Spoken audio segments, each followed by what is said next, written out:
Hello hi everyone, welcome back to Alika's kitchen Indian recipes. ఈరోజు మనం చూస్తున్న రెసిపీ ఏంటంటే different tomato and carrot soup అనమాట.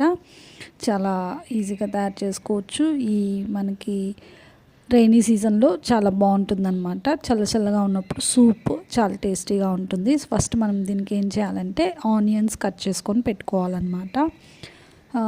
మనం ఇవంతా గ్రైండ్ చేసుకుంటాము, సో అందుకని మనం చిన్న పీసెస్ ఏం అక్కర్లేదు, మీడియం సైజుగా కట్ చేసుకోవాలన్నమాట. తర్వాత మనకి టొమాటోస్ ఎన్ని కావాలో flavour only tomato and carrot ఎక్కువ ఫ్లేవర్ ఉంటుంది ఈ సూప్లో. సో దాన్ని బట్టి మనం టొమాటోస్ యాడ్ చేసుకోవాలన్నమాట. ఈ టొమాటోస్ని కూడా మనం ఇలా కట్ చేసుకోవాలి.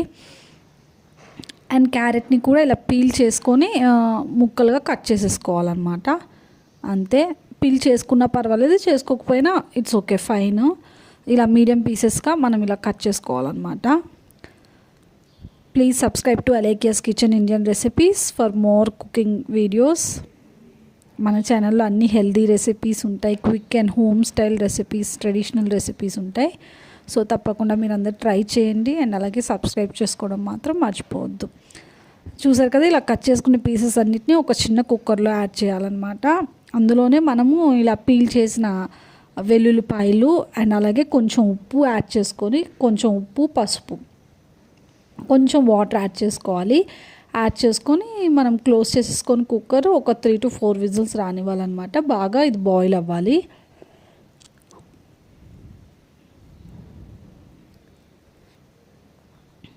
తప్పకుండా మీరు అందరు ట్రై చేయండి. డిఫరెంట్ అండ్ వెరైటీ రెసిపీ అనమాట. అండ్ చాలా రకాల సూప్స్ మనం తయారు చేసుకోవచ్చు. Non veg, chicken soup, palak soup, అట్లా మనకి కమింగ్ వీడియోస్లో అవన్నీ కూడా మీరు చూస్తారనమాట.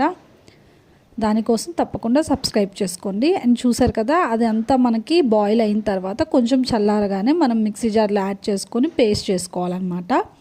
ఆ పేస్ట్ రెడీగా ఉన్న తర్వాత మనం ఒక బౌల్ తీసుకోవాలి. మనము సూప్ ఎందులో తయారు చేసుకుంటున్నామో అది తీసుకొని అందులో కొంచెం గీ యాడ్ చేసుకోవాలి. బటర్ కూడా యాడ్ చేసుకోవచ్చు. నేను ఇక్కడ గీ 2 to 3 స్పూన్స్ గీ యాడ్ చేసుకొని వెల్లుల్లిపాయలని ఇలా చిన్న పీసెస్గా పీల్ చేసుకొని కట్ చేసుకోవాలన్నమాట.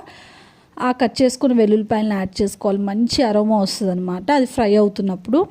తర్వాత మనం ఇలా గ్రైండ్ చేసుకున్న onion, tomato and carrot gravy ఉంటుంది కదా, పేస్ట్, దాన్ని మనం యాడ్ చేసుకొని కొంచెం వాటర్, మన కన్సిస్టెన్సీ తగ్గట్టు వాటర్ యాడ్ చేసుకోవాలి. అండ్ అలాగే మిరియాల పొడి మనకి టేస్ట్.